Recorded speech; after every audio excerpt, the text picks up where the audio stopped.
This is episode number 869 of the InnerFight podcast. This week, I bring you Milan. Milan, the fashion capital of Europe. Let's have a quick dig around because I was trying to figure out what actually there is to do in Milan. And of course, on the trusty Time Out website, there is a list of over 22 best things to do in Milan.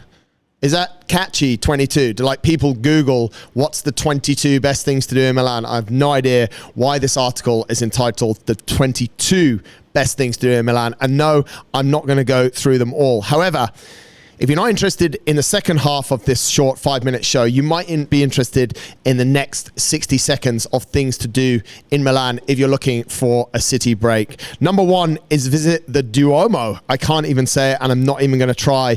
It's not just another church. It's the city's most important landmark, so you definitely should go there. The second most interesting thing to do, according to Time Out, which I was a little bit surprised about, is sink some canal-side drinks in the Navigil district.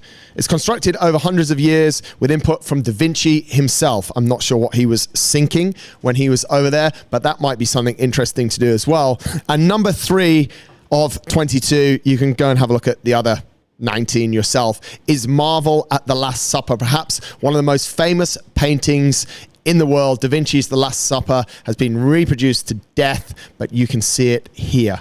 It's a pretty good painting.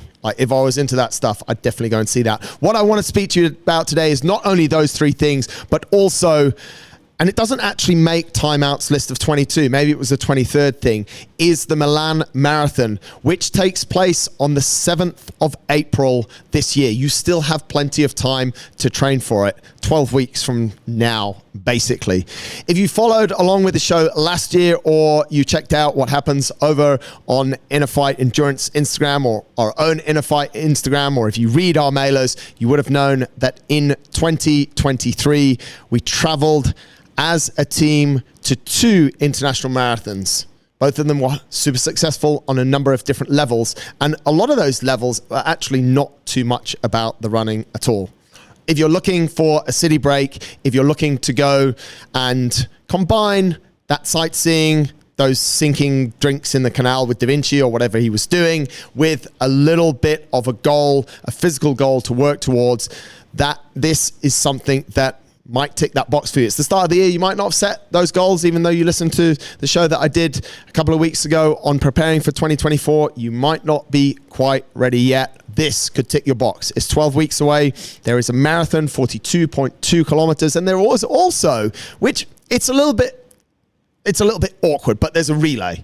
So you can actually do the marathon distance, 42.2 kilometers, and you can divide it by 4 people.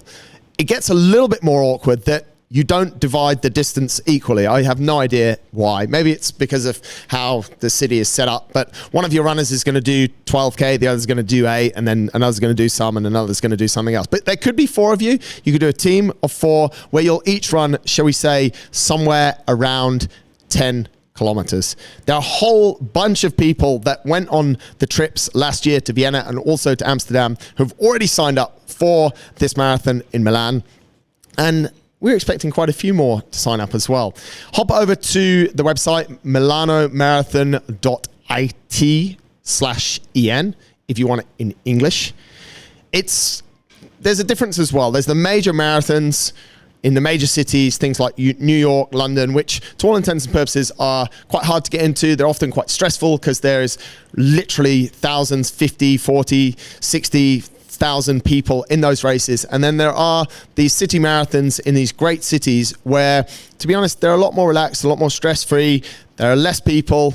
Well, we thought that about Amsterdam, but there was loads of people in one area and it was freezing cold, and that's a whole other story. Anyway, there shouldn't be too many people. If you don't like big crowds, if you don't want the stress that you see around the big city marathons of those such as London and New York, then maybe a smaller city marathon like Milan could be something that could be interesting for you. Of course, if you live in Dubai, there are also daily flights multiple times a day on different airlines as well. And if you're like our friends over in Ireland, in InnerFight Endurance Ireland, they've also found a flight that gets them to Milan, and those guys will be joining us as well. The race is on the 7th of April. It is a Sunday, and it is if you are based in the UAE and you somehow conform to school holidays or Eid holidays, it's somewhere in between those. It's kind of like the last weekend of the school holidays, but then the Eid holidays come for it. So there's a good chance you might not have to take any time off school or off work. You could take your family as well if you want. Maybe your family could run as a relay. There's all sorts of options. Head over to milanomarathon.it. We will be going this year and we hope you can join us. Thanks for listening.